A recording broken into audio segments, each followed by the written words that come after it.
The massive space station hung in the black void like a gleaming metal flower. Nexus Prime was the largest neutral meeting place in the galaxy, built at the exact center point between three major territories. Ships from dozens of different worlds docked at its countless ports, bringing diplomats and traders from across the stars. Today, it would host the most important meeting in galactic history. Ambassador Lisa Martinez walked through the polished corridors toward the main conference chamber. Her heels clicked against the metal floor with each step. Behind her followed Admiral Jake Morrison, a tall man with gray hair and tired eyes who had fought in space battles for 30 years. Dr. Helen Baker walked beside him, carrying a thick folder of documents that nobody would probably read. Lisa wore her best diplomatic uniform, dark blue with golden trim that caught the station's bright lights. She had been Earth's chief negotiator for the past decade, sitting through hundreds of meetings just like this one. Each time the aliens made the same demands. Each time humanity said no. Today was supposed to be different. Today was supposed to be the last chance. The conference chamber was enormous, with a ceiling that stretched up into shadows. A round table sat in the center, large enough to seat 50 beings from different worlds. The human delegation took their assigned seats on one side. Across from them sat the representatives of the Galactic Council, the most powerful alliance in known space. The Zephyrians looked like walking crystals, their bodies made of clear blue, stone that rang like bells when they moved. Their high speaker was ancient, even by their standards. His crystal form, so clear, was almost invisible. Next to him sat the Vortani delegate, though delegate was the wrong word. The Vortani were a hive mind, billions of creatures, all sharing one consciousness. The being at the table was just one body controlled by their collective, while dot at the far end sat the architect representative, a machine intelligence that had been alive since before humans discovered fire. It looked like a metal skeleton wrapped in glowing wires. Its red eyes never blinked because it had no eyelids. Lisa had faced these three species many times before. They spoke for the Council, which represented over 2,000 worlds and countless trillions of beings. Humanity controlled exactly 12 planets and had a population of 30 billion. The math was not in their favor. The high speaker began to talk, his crystal voice ringing through the chamber like music. Ambassador Martinez, we gather here today to offer humanity one final opportunity for peace. The Council has prepared terms that will allow your species to survive. Lisa kept her face calm, even though her heart was beating faster. She had heard similar words before, but something felt different this time. There was finality in the alien's tone, a sense that this really would be the end of negotiations. The terms are generous, the high speaker continued. Humanity will be granted 3 worlds of your choosing. Your population will be limited to 2 billion individuals. All human military vessels will be destroyed. All weapons research will cease. In return, the coalition forces will withdraw from human space, and the attacks on your colonies will end. Admiral Morrison's jaw tightened. Lisa could feel his anger without looking at him. The coalition had been attacking human settlements for 10 years, killing billions of people. They burned entire colonies, destroyed trade ships, and bombed civilian targets. Now they wanted to call limiting humanity to 3 worlds generous. Furthermore, the crystal being continued, humanity will accept council oversight of your government, your reproduction, and your expansion into space. These measures are necessary to prevent your species from becoming a threat to galactic peace. Dr. Baker shifted in her seat. She had spent years studying alien cultures, trying to understand why they feared humanity so much. Humans were not the strongest species in the galaxy, not the smartest, not the most advanced. But something about them made every other race nervous. Vortani Collective spoke next, its voice like 1,000 whispers all talking at once. Your species displays dangerous tendencies. You are too aggressive, too unpredictable, too willing to fight when you should surrender. Other races have learned to accept their place in the galactic order. Humanity refuses to be civilized. The architect's mechanical voice cut through the air like a blade. Analysis indicates human behavior patterns are incompatible with stable galactic governance. Your species values individual freedom over collective security. This creates chaos and threatens established systems. Lisa listened to each speaker without interruption.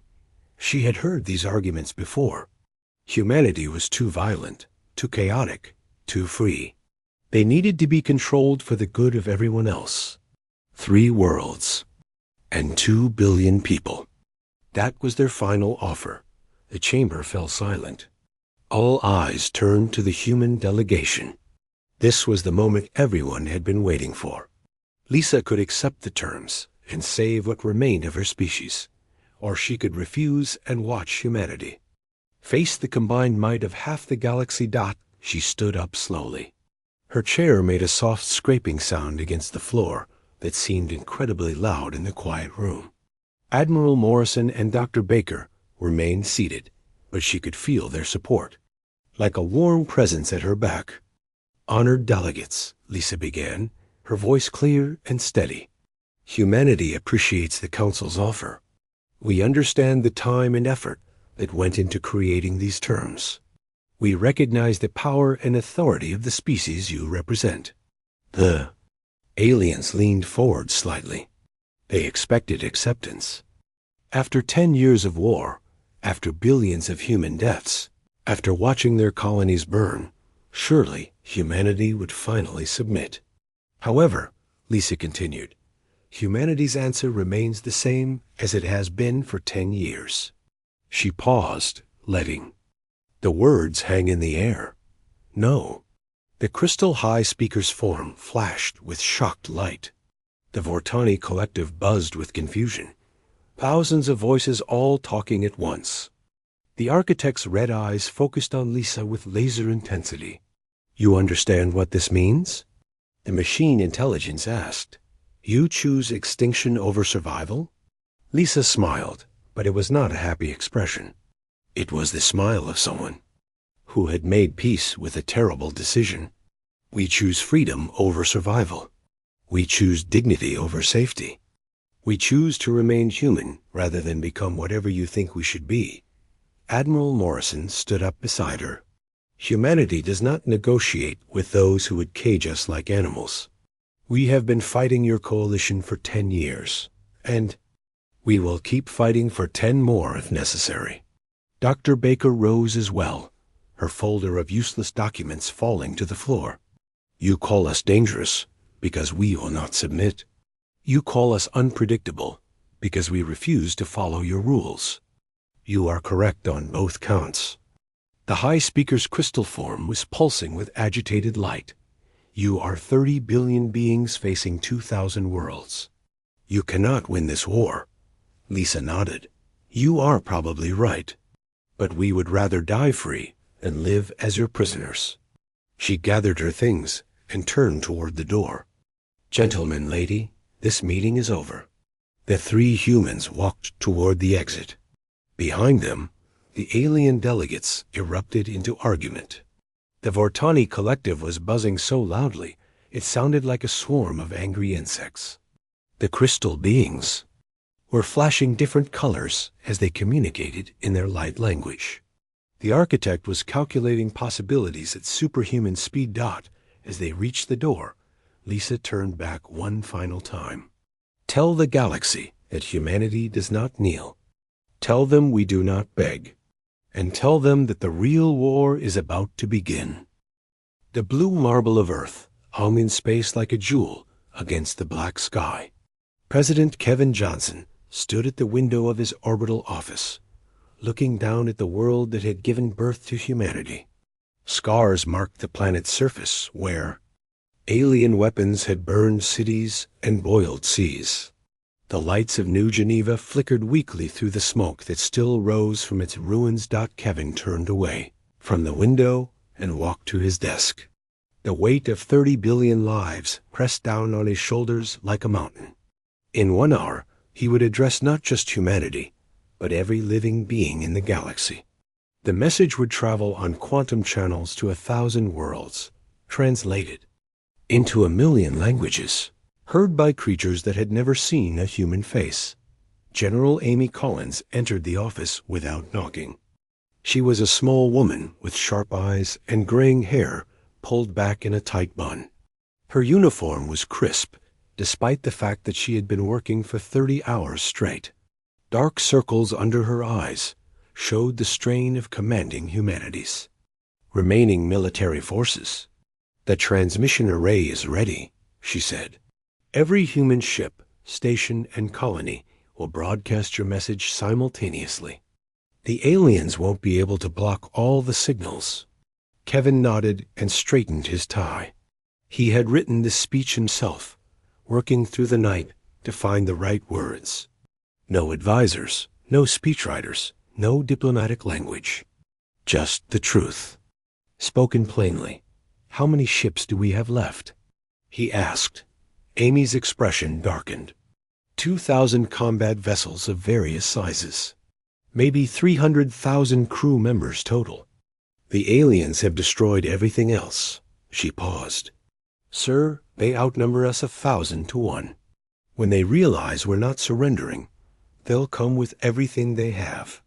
Kevin sat down at his desk and looked at the camera that would carry his words to the stars. Then we better make those words count. Meanwhile, deep in the asteroid belt between Mars and Jupiter, Captain Ben Rodriguez stood on the bridge of the U.S. Defiance. The ship was one of 50 new vessels built in secret shipyards hidden among the floating rocks. Nobody outside the human military knew they existed. Not yet. The Defiance was unlike any ship humanity had ever built before. Its hull was made from alien materials captured in battle, stronger than anything Earth's factories could produce. Its engines used zero-point energy, a technology stolen from a crashed architect scout ship. Its weapons could punch holes through mountains. Ben was a young man, barely 30, with dark hair and the kind of steady hands that made him perfect for flying experimental spacecraft. He had lost his family when the aliens burned the colony. On Kepler 7, his wife, his 2 children, his parents, all dead because humanity refused to kneel. "Captain," his first officer said, "we're receiving the presidential broadcast." Ben nodded. "Put it on the main screen." President Johnson's face appeared, filling the view screen. Behind him, the scarred surface of Earth was visible through the office window. The president looked tired but determined, like a man who had made peace with a difficult choice. "Citizens of Earth and all human colonies," he began. "People of the galaxy who can hear my voice. Today I speak not as a politician, but as a human being who refuses to watch his species be caged like animals." The words carried across space, bouncing from relay station to relay station, reaching every corner of human space and beyond. On Proxima Colony, families gathered around their screens. On New Moscow Station, workers stopped their repairs too. Listen, in the deep mining stations of the outer system, humans who had never seen Earth still called it home. For 10 years, the Galactic Council has demanded our surrender, Johnson continued. They have burned our worlds, killed our children, and destroyed our ships. They call this justice. They say we are too dangerous to be free, too violent to be trusted, too chaotic to live among civilized species. On the bridge of the Defiance, Ben's crew listened in silence. These were men and women who had volunteered for a mission they might not survive. They knew the odds. They knew what they were fighting for. Today our diplomats met with the council one final time, the president said. They offered us 3 worlds and 2 billion people. They would allow us to live if we accepted their control over our government, our military, our very right to exist as a free species. The transmission reached alien space as well, picked up by their monitoring, stations, and communication networks. On crystal worlds where the Zephyrians sang their harmonic languages, the human president's words rang out in harsh translated tones. In the vast hive cities of the Vortani, 1 billion minds focused on the small screen showing the human leader. Our answer was the same as it has always been, Johnson said, his voice growing stronger. No, we will not trade our freedom for your version of safety. We will not accept limits on our population, our territory, or our right to defend ourselves. We will not become your pets. General Collins watched from the Pentagon's war room, surrounded by holographic displays showing the positions of every human ship in space. Red dots marked enemy fleets, thousands of them, all moving toward human territory. In a few hours, the real fighting would begin. To the species of this galaxy who think they can break our spirit, Johnson continued, you have spent a decade trying to teach us our place. You have shown us your power, your technology, your ability to destroy everything we have built. You thought this would make us weak. The president paused, letting his words sink in. On worlds across the galaxy, beings that had lived for thousands of years leaned forward to hear what the young human species would say next. You were wrong, Johnson said simply. Every attack has made us stronger. Every loss has made us more determined. Every demand for surrender has reminded us why we fight. You have not broken humanity. You have forged us into something harder than the metal of our ships. Captain Rodriguez felt a chill run down his spine. This was it. The moment when humanity stopped running and started fighting back. Today, we stop defending, the president announced. Today, we stop retreating. Today, humanity goes on the offensive, and we will not stop until every species in this galaxy understands a simple truth. The words echoed through space, reaching listening posts and communication arrays on 1 million worlds. In the great archives of the architects, mechanical minds recorded every syllable. In the song halls of the Zephyrians, crystal beings stopped their eternal music to listen. In the hive cities of the Vortani, the collective consciousness focused all its attention on the human transmission. We are not your prey, Johnson said, his voice carrying the weight of 30 billion souls. We are not your problem to solve. We are not animals to be caged or children to be guided. We are humanity, and we bow to no one. The transmission ended with a simple message that would haunt the galaxy's nightmares for generations to come. Negotiations are over. The Vortani had ruled a quarter of the galaxy for 3,000 years. Their hive mind could think with the power of 1 trillion individual brains all working together. They had conquered dozens of species and crushed every rebellion before it could truly begin. War was a science to them, as precise as mathematics and as predictable as gravity.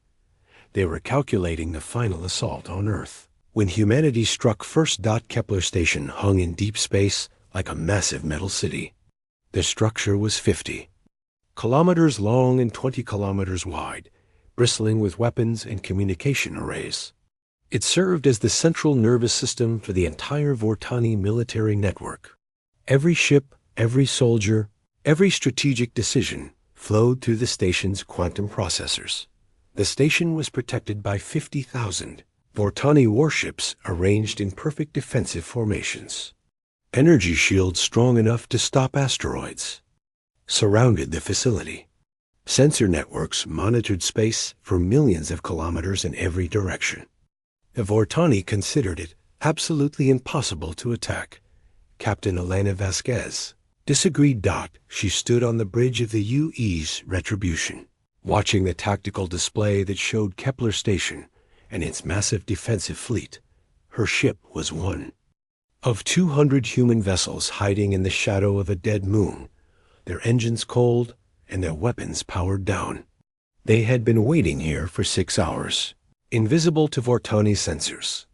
Elena was 35 years old with black hair and scars on her hands from working in the engine rooms of cargo ships before the war. She had learned to fly by smuggling supplies to human colonies under alien blockade. The military had given her a commission because she knew how to move unseen through hostile space. "All ships report ready," her tactical officer said quietly. Lieutenant Mike Carter was young and nervous, sweat beading on his forehead despite the cool air on the bridge. This was his first major battle. Elena nodded and opened the fleet communication channel. 200 ship captains appeared on her screen, men and women from every human world, all waiting for her signal. They knew the odds. They knew most of them would not survive the next hour. "This is Admiral Morrison's plan," she said simply. "Hit them hard, hit them fast, and show the galaxy that humanity fights back. Remember what we're fighting for." The human fleet powered up their engines simultaneously. The new ships used experimental jump drives that could phase in and out of normal space, peering anywhere within a light minute without warning. The technology was stolen from a crashed alien scout ship and improved by human engineers working around the clock for months. "Jump in 3 seconds," Elena announced. 2, 1, execute. Space twisted around the human ships like fabric being folded. Reality bent and snapped back into place. In an instant, 200 human vessels materialized in the middle of the Vortani defensive formation, their weapons already firing. The first salvo of human plasma cannons tore through a dozen Vortani cruisers before the aliens even realized they were under attack. A second salvo destroyed an entire squadron of fighters. The third punched holes in Kepler Station's outer hull, venting atmosphere and debris into space. The Vortani fleet tried to respond, but their ships were designed for orderly battle formations, not close-quarters combat. Human vessels darted between the larger alien ships like angry insects, too fast and too small to target effectively. Every few seconds they would vanish into jump space and reappear somewhere else. Weapons blazing, Commander Ryan Lay led a boarding party onto Kepler Station itself. His team of 50 Marines used personal jump packs to phase through the station's hull, appearing directly inside the command center. The Vortani guards were insectoid creatures with 4 arms and compound eyes, but they moved too slowly to stop humans in powered armor.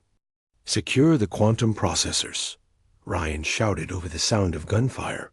His team spread out through the station's corridors, planting explosive charges on critical systems. The Vortani hive mind was screaming in confusion as its connection to 1,000,000 ships began to fail. Back in space, Elena watched her tactical display with grim satisfaction. The human fleet was taking heavy losses, but they were inflicting far more damage than they received. Vortani ships exploded in brilliant flashes of light as human weapons found their targets. The aliens' perfect formation was collapsing into chaos. "Captain, we're getting a priority transmission from Commander Lee," her communications officer reported. Ryan's voice crackled through the static. "Charges are set. Station will blow in 60 seconds. All ships prepare for emergency jump."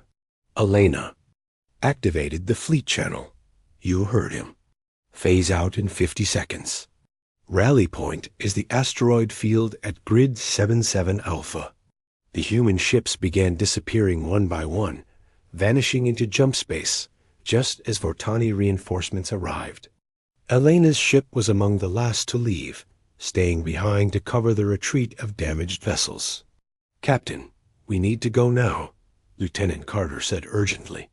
Vortani plasma beams were starting to find their range, scarring the retributions. Hull with near misses. 10 more seconds, Elena replied, watching as the final human ship made its jump. "Now execute emergency jump." The retribution vanished just as Kepler Station exploded. The blast was visible from 3 star systems away. 50,000 years of Vortani military engineering vanished in a ball of nuclear fire that outshone the local sun. With it died this command structure that controlled over 1 million alien warships scattered across dozens of worlds. For the first time in their species' history, the Vortani hive mind experienced something they had no word for: confusion. Ships that had received orders every second for centuries suddenly found themselves cut off from the collective consciousness. Captains who had never made an independent decision in their lives struggled to function without guidance from Kepler. Station. The psychological impact was even greater than the military one. The Vortani had believed their hive mind made them invincible, that no individual species could match their collective intelligence. Humanity had just proved them wrong. In the most dramatic way possible, Elena stood in the medical bay of her ship, watching doctors treat the wounded from her crew. They had lost 30 ships and over 1,000 people in the attack on Kepler Station. But they had accomplished something no species had ever done before. They had struck at the heart of Vortani power and lived to tell about it. Captain, a young ensign approached her with a data pad. We're receiving transmissions from across the galaxy. Every species is talking about what we just did. Elena took the pad and scrolled through intercepts from alien communication networks. The translations were rough, but the meaning was clear. Fear, shock, disbelief that the small human fleet had destroyed something the Vortani considered indestructible. She handed the pad back and activated her ship's communication system. The message she recorded would be transmitted on all frequencies, reaching every corner of known space within hours. "This is Commander Elena Vasquez of the human fleet," she said, looking directly into the camera. "To the Galactic Council and all species who thought they could crush humanity with superior numbers. This is what happens when you mistake mercy for weakness." She paused, letting her words sink in. Behind her, through the viewports, the expanding cloud of debris that had once been Kepler Station glowed like a new star. "We gave you 10 years to find a peaceful solution. You chose war instead. Now you will learn what human warfare really looks like." The transmission ended, but its impact would echo across the galaxy for generations to come. Within hours, 3 more major alien installations would be reduced to glowing debris. Humanity had revealed that while their diplomats spoke of peace, their military had been preparing for total war. The galaxy was beginning to understand that they had seriously underestimated the species from the small blue world. 6 months had passed since the destruction of Kepler Station, and the galaxy looked very different. What had started as a siege against humanity had become a desperate defense by the alien coalition. Human fleets struck without warning at targets. Across 100 star systems, appearing from jump space like vengeful ghosts, Dr. Janet Pierce stood in the underground laboratory beneath the ruins of Geneva, surrounded by equipment that would have been impossible to build just a year ago. She was a small woman with gray hair and hands that shook slightly from too much coffee and too little sleep. For the past 6 months, she had been working on humanity's most secret project. "The calculations are confirmed," she said to the holographic image of President Johnson. "The Cascade drive is ready for field testing." The president looked older than he had during his famous declaration. Dark circles under his eyes spoke of sleepless nights spent making impossible decisions. "Explain it to me one more time, Doctor, in simple terms." Janet walked over to a metal device the size of a refrigerator. Wires and cooling tubes covered its surface like mechanical veins. The drive destabilizes the quantum foundations of matter itself. When activated, it creates a chain reaction that spreads through any solid object, breaking down the atomic bonds that hold it together. She paused, choosing her words carefully. "Put simply, Mr. President, it can turn an entire planet into energy. The explosion would be visible from the next galaxy." Johnson was quiet for a long moment. "And you're certain it will work?" "We tested it on an asteroid last week," Janet replied. A rock 10 kilometers wide became a cloud of superheated gas in 30 seconds. The energy release was exactly what our models predicted. Meanwhile, Admiral Chris Thompson stood on the bridge of the UES Vengeance, watching the blue-white star that warmed the Zephyrian homeworld. His fleet of 500 ships hung in space just outside the system's gravity well, preparing for the most audacious attack in human military history. Chris was 50 years old, with silver hair and eyes like winter ice. He had been fighting aliens for 20 years, ever since they destroyed his first ship during a diplomatic mission. His daughter had been on that ship, fresh out of the academy and eager to explore the galaxy. She never got the chance. Admiral, his tactical officer reported, long-range sensors confirm 50,000 Zephyrian defenders around their homeworld. They know we're coming. Chris nodded. The Zephyrians had ruled their part of the galaxy for millions of years. Their technology was so advanced, it seemed like magic to younger species. Their homeworld was protected by energy shields that could stop anything humans had ever built. Signal the fleet, Chris ordered. Prepare to jump. Target the shield generators first, then the orbital platforms. Remember, we only get one chance at this. The human ships vanished from normal space and reappeared in the heart of the Zephyrian system. Immediately, the sky filled with crystal. Ships that moved like living things, their hulls shifting and changing as they maneuvered. Energy beams bright enough to blind unprotected eyes lanced between the opposing fleets. But this time, humanity had a new weapon. The UE's Destiny, a modified science vessel, approached the Zephyrian homeworld while the battle raged around it. Deep in the ship's cargo bay, the first production model of the Cascade drive hummed with barely contained power.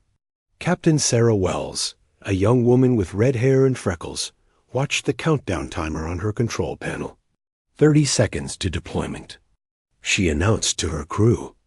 Around her, men and women who had volunteered for what might be a suicide mission prepared to change the course of galactic history. The Cascade drive launched from the Destiny like a missile, its metal casing glowing with heat as it plunged through the Zephyrian homeworld's atmosphere. The planet below was beautiful beyond description, covered in crystal cities that sang with harmonic frequencies. Billions of ancient beings lived in those cities, creatures that had existed since before. Earth's sun was born. Impact in 10 seconds, Sarah announced. Her voice was steady despite the magnitude of what they were about to do. 5, 4, 3, 2, 1. The Cascade drive struck the planet's surface and activated. For a moment, nothing seemed to happen. Then a sphere of absolute darkness appeared at the impact site, growing larger with each passing second. Everything it touched simply ceased to exist, broken down into component atoms, and then into pure energy. The effect spread like a virus through the planet's crust. Crystal cities that had stood for eons crumbled into glowing dust. Mountains turned to gas. Oceans boiled away in seconds. The Zephyrian homeworld, ancient beyond measure, died in 30 minutes. The explosion that followed could be seen from neighboring star systems. Where a planet had once orbited, only an expanding nebula of superheated gas remained. The shock wave destroyed every Zephyrian ship within 1,000,000 kilometers and sent the survivors fleeing in terror. But humanity's greatest victory came not from superior weapons alone, but from an unexpected alliance. Lieutenant Sarah Wells received a priority transmission while her ship fled the expanding destruction. The message came from the Kelani homeworld, deep in what had been Bortani space. Human fleet, this is General Kren of the Kelani Liberation Army, the alien voice said. We have disabled the psychic dampeners that kept our people enslaved. 12 billion Kelani warriors are now free and ready to fight alongside humanity against our oppressors. Similar messages poured in from across the galaxy. The Ran, whose homeworld had been strip-mined by the architects, offered detailed intelligence about machine weaknesses. The Delvian refugees, scattered across 100 worlds by Zephyrian expansion, pledged their small but advanced fleet to the human cause. Captain Alana Vasquez, now promoted to admiral after her success at Kepler Station, found herself commanding not just human ships, but vessels from a dozen different species. Her flagship, the U's Liberation, led a combined fleet toward the prison world of Gryan. Gryan was a nightmare made real, a planet where the Galactic Council sent beings whose only crime was refusing to submit to alien rule. Millions of creatures from hundreds of worlds lived in massive camps, worked to death in mines and factories that produced weapons for their captors. All ships, this is Admiral Vasquez, Elena announced as her fleet dropped out of jump space above the prison world. Our mission is simple. We free everyone down there, and we make sure the galaxy remembers that humanity fights not just for humans, but for the right of all species to be free. A battle for Gryan lasted 6 hours. When it was over, the planet's orbital defense platforms were debris, and its alien guards were either dead or fleeing for their lives. Liberation ships landed in the prison camps, their holds filled not with weapons, but with medical supplies and food for the starving prisoners. Elena stood in the main prison camp, watching as beings from 100 different worlds walked free. For the first time in decades, some had been imprisoned for so long they had forgotten what freedom felt like. Others wept openly as they realized their nightmare was finally over. An old Ran approached her, his reptilian features scarred by years of forced labor. "Why do you fight for us?" he asked in broken human speech. "Your people could have negotiated your own freedom. Why risk everything for strangers?" Alana looked around at the thousands of freed prisoners, at the human Marines sharing their rations with starving aliens, at the mixed crews working together to repair damaged ships. "Because freedom isn't worth much if you're the only one who has it," she said simply. A message she transmitted that day would spread across the galaxy faster than any weapon. This is Admiral Elena Vasquez of the Human Liberation Fleet. To every species listening to this broadcast, we are not your conquerors. We are not your new masters. We are your allies in the fight for freedom. She paused, watching as former prisoners helped load supplies onto rescue ships. Humanity doesn't just refuse to kneel. We teach others to stand. 2 years had passed since President Johnson's declaration echoed across the galaxy, and the war was over. Not because one side had been completely destroyed, but because the very idea of the old galactic order had crumbled like a building with rotten foundations. The mighty Galactic Council, which had ruled 1,000 worlds for millennia, now existed only in history books. Ambassador Lisa Martinez stood once again in a diplomatic chamber, but this time everything was different. The room was on New Geneva Station, built from the wreckage of 3 alien battleships that humanity had captured during the war. Instead of facing her enemies across a negotiating table, she looked down at the remnants of the once mighty Galactic Council. The Zephyrian representative was barely recognizable as one of the crystal beings who had once seemed so powerful. Her form was cracked and dim, like glass that had been shattered and poorly repaired. The destruction of their homeworld had broken something fundamental in the Zephyrian psyche, leaving them unable to sing their harmonic languages or think their crystal thoughts.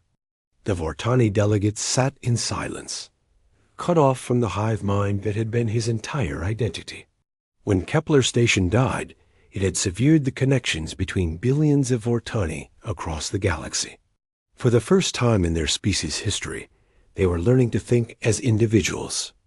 Most of them were going insane from the loneliness. The architect representative looked exactly the same as always, a metal skeleton wrapped in glowing wires.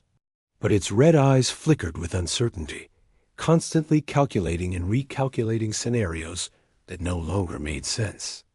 The machine intelligence had been built to maintain order in the galaxy, and order no longer existed.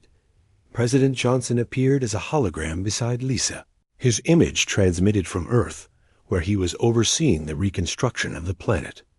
The scars on the world's surface were healing, covered by new cities built with technology shared by humanity's alien allies. But the scars in Johnson's face showed the cost of victory. "The terms are simple," Johnson said, his voice carrying none of the anger that had driven him during the war. "There will be no more Galactic Council, no more forced relocations, no more species designated as too dangerous for freedom.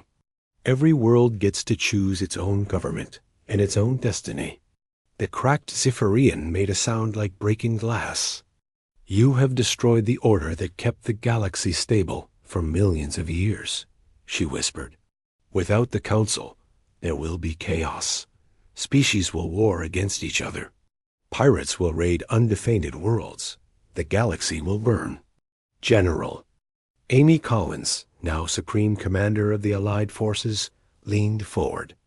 Her uniform bore the insignia of a dozen different species, representing the alliance that had grown from humanity's rebellion.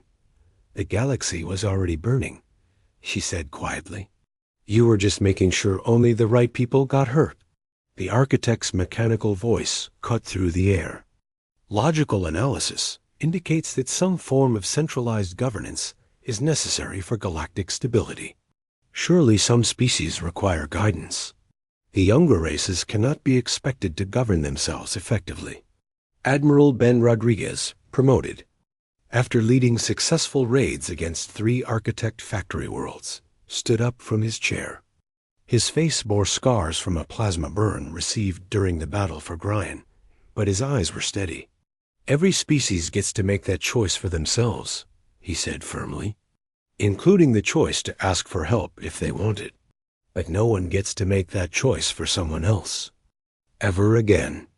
Lisa activated a holographic display that showed the new treaty they had spent months preparing. It was called the Freedom Accords, and its central principle was carved into monuments across 200 liberated worlds. "The right to self-determination is not negotiable," she read aloud. The document was massive, containing provisions for trade agreements, mutual defense pacts, and technological exchange between hundreds of species. But at its heart was a simple idea that had driven humanity's rebellion from the beginning. Every thinking being deserved the right to choose their own fate. Dr. Helen Baker, now head of the Galactic Reconstruction Initiative, presented the final details. "We estimate that over 300 species were actively oppressed by the old council system. Another 1,000 were prevented from developing beyond certain technological levels. All of those restrictions end today." She gestured to another holographic display showing shipping routes and communication networks. "The Jump Gate network will be maintained cooperatively by all member species. No single government will control interstellar travel. Scientific knowledge will be shared freely, with safeguards to prevent weapons development that could threaten entire worlds." The Vortani delegate spoke for the first time, his voice strange and halting without the backing of the hive mind. "What about species that choose isolation? What about worlds that want no contact with others?" Admiral Elena Vasquez, her uniform decorated with medals from grateful alien governments, answered without hesitation. "They get left alone. Complete isolation if that's what they want. The right to say no is just as important as the right to say yes." The treaty signing took 6 hours, with representatives from over 400 species adding their names to the document. Some signed with hands, others with tentacles, claws, or energy patterns that left glowing marks on the quantum paper. Each signature represented a world choosing its own path for the first time in generations. But the most important moment came at the end, when the last signature was added and the new galactic order officially began. President Johnson stood to address not just the beings in the chamber, but the trillions of creatures watching across the galaxy. 2 years ago, humanity refused to negotiate our freedom away, he said, his words carrying to every corner of known space. Today, we stand in a galaxy where no species will ever again be forced to make that choice. The age of empires is over. The age of freedom has begun.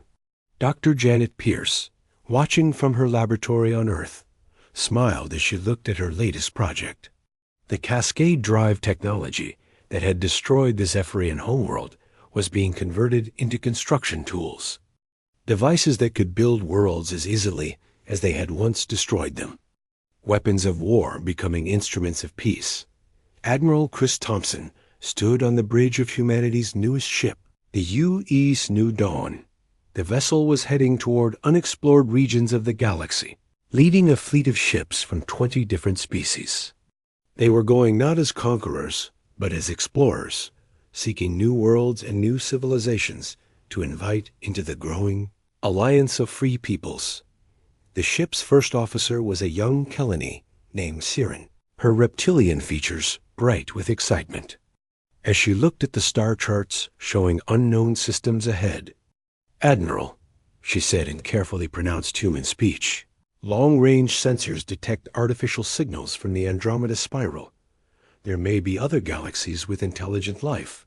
Chris nodded, remembering the words President Johnson had spoken during his famous declaration. "Then we'll make contact as equals," he said. "No empires, no conquest, no demands for surrender.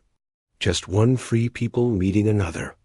The U.S. New Dawn jumped to hyperspace, carrying its message of freedom toward distant stars. Behind it, the galaxy settled into its new reality, a place where the strong no longer ruled the weak simply because they could. It would not be perfect. There would still be conflicts, still be suffering, still be injustice. But for the first time in galactic history, those injustices would not be imposed by law. Lisa Martinez stood at the window of New Geneva Station, looking out at the ships of 100 species docked at the station's ports. Human vessels worked alongside Kelani cruisers and Rand fighters, their crews mixing freely in the station's corridors. It was not the galaxy she had been born into, but it was the galaxy her children would inherit. The final transmission went out on all frequencies, carrying humanity's promise to the stars. The galaxy shuddered when we refused to negotiate our freedom away. Now it trembles with the possibility of what we might build together.